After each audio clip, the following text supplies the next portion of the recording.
the very nice confirmation that traditional clean room applications are becoming history, truly. I think as we continue this, I expect that to be flatlined near zero. Potentially, maybe for, I would say even for terminally sterilized products.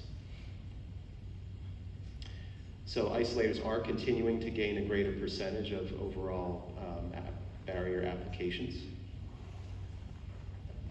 The vendors represented, a lot of the data was representing a high quantity of lines going to the Asian market.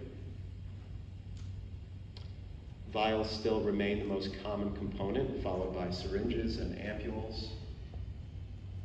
And in North America, we have a higher percentage of lower speed lines compared to the other markets.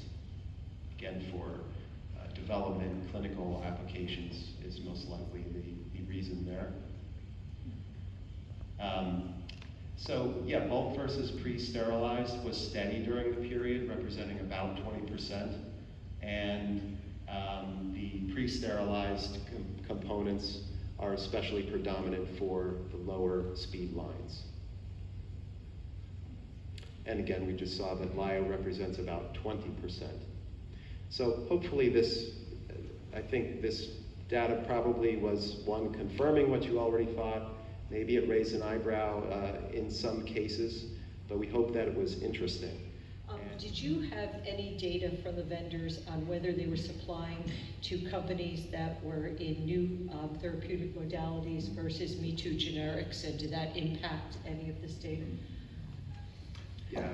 So again, that was sort of where we were thinking sometimes the suppliers don't have all of that information, and that's one of the ideas of why maybe maybe we do this like every other year. One year it goes to the suppliers, then the next year it goes to the actual drug manufacturers, and we try to tailor our questions so people actually will give us good data.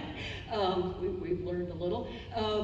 But also, you know, how it's being used and a little more information that way. I think that we optimally wanted to get that data, we just didn't get enough.